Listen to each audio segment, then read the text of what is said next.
Assalamualaikum warahmatullahi wabarakatuh. Sebelumnya izin memperkenalkan diri, nama saya Sintiawati dengan NIM 151362106, mahasiswa Pendidikan Teknik Bangunan angkatan 2021.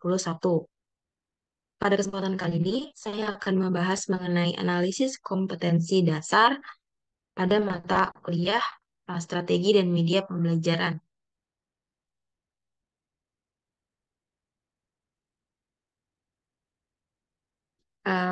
Kompetensi dasar yang saya ambil ini adalah menganalisis bahan material dan finishing ruang interior pada mata pelajaran aplikasi, perangkat lunak, dan perancangan interior pada sekolah menengah kejuruan atau SMK dengan jurusan desain permodelan dan informasi bangunan.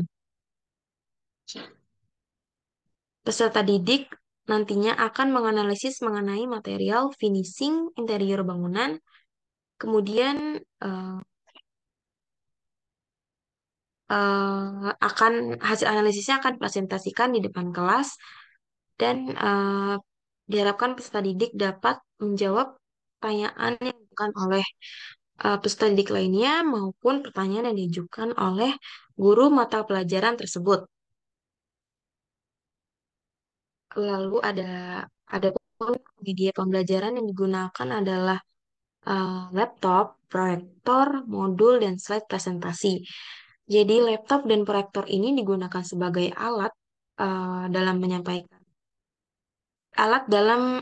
menyampaikan presentasi. Lalu ada modul sebagai bahan acuan materi yang akan disampaikan, kemudian ada set presentasi sebagai bahan untuk menyampaikan presentasi. Bahan yang di dalamnya terdapat materi yang akan disampaikan. Adapun isi konten dari KD tersebut pada mata kuliah tersebut, mata pelajaran tersebut itu berupa material finishing interior bangunan, mulai dari jenisnya, kemudian fungsinya, serta pengaplikasiannya pada kehidupan sehari-hari. Jadi, seperti contoh ini kan yang ada di gambar ini adalah uh, finishing dari dinding dan finishing dari plafon. Uh, Selidik itu dapat menganalisis apa saja jenis dari finishing dinding, seperti ada wallpaper, terus cat, kemudian plafon ada gypsum, seperti itu. Lalu ada lagi namanya itu finishing lantai. Finishing lantai itu ada tile, ada marmer. Peserta didik juga bisa menganalisis eh, bahan dasar dari marmer seperti itu. Terus lalu kenapa marmer itu merupakan bahan material yang cukup mahal dan tetap diminati oleh banyak orang. Lalu ada pula model pembelajaran yang digunakan adalah model pembelajaran problem based learning. Jadi problem based learning ini merupakan pendekatan pembelajaran yang menyajikan masalah kontekstual guna merangsang peserta didik untuk belajar. Model pembelajaran ini menempatkan situasi bermasalah sebagai pusat pembelajaran, menarik serta mempertahankan minat belajar para peserta didik. Peserta didik ini terlibat langsung dalam pembelajaran, proses pemecahan masalah, lalu mengidentifikasi akar masalah dan kondisi yang dibutuhkan untuk menghasilkan solusi yang baik. Aku mengejar makna dan pemahaman dan menjadi pembelajaran yang mandiri. Jadi pada model pembelajaran ini dipusatkan pada peserta didiknya. Jadi tidak lagi dipusatkan pada gurunya karena sesuai dengan kurikulum yang kita gunakan sekarang ini adalah kurikulum Merdeka, di mana kurikulum Merdeka ini membuat peserta didik itu lebih kreatif dan inovatif. dalam memecahkan masalah, mencari informasi, dan sebagainya. Oleh karena itu, model pembelajaran ini tuh memaksa atau menuntut peserta didiknya itu untuk berpikir cepat atau high order thinking skill. Ya, guna guna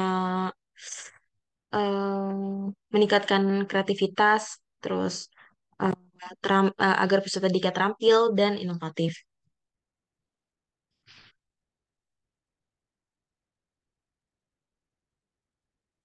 Kemudian penggunaan model pembelajaran problem based learning. Jadi rendahnya pencapaian prestasi peserta didik ini cenderung disebabkan oleh kurangnya kreativitas peserta didiknya kan dalam belajar serta pemahaman peserta didik dalam eh, pemahamannya mengenai kompetensi dasar. Jadi peserta didik ini masih eh, minim dalam memahami mengenai kompetensi dasar dalam suatu mata pelajaran. Oleh karena itu, penggunaan model pembelajaran problem based learning dianggap efektif dalam meningkatkan hasil belajar peserta didiknya, di mana peserta didik ini dapat terlibat secara langsung dalam proses pembelajaran, seperti bertanya saat guru sedang tanya saat guru setelah menjelaskan suatu materi, kemudian menjawab pertanyaan dari guru serta melakukan analisis yang berkaitan dengan kompetensi dasar tersebut dan menjelaskan atau mempresentasikan hasil analisis yang telah mereka lakukan. Jadi pada problem based learning ini eh, siswa itu lebih aktif. Jadi seperti bentuk nyatanya tuh kayak misalnya gurunya ini melakukan sedang memaparkan sebuah materi, kemudian peserta didiknya bertanya tentang materi tersebut guna untuk mengukur seberapa pahamnya mereka gitu. Lalu menjawab juga saat pendidik atau guru bertanya mengenai materi yang telah dijelaskan.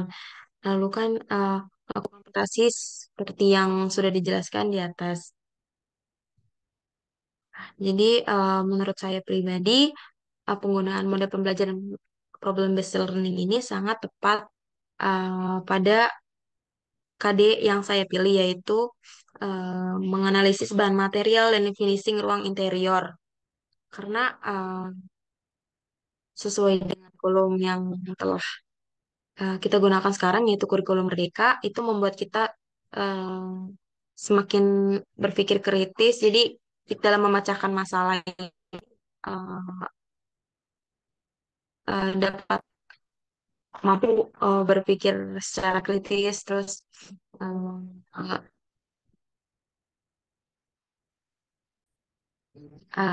jadi kita bukan hanya mendengarkan dari guru yang menjelaskan, lalu menghafal dengan metode lama.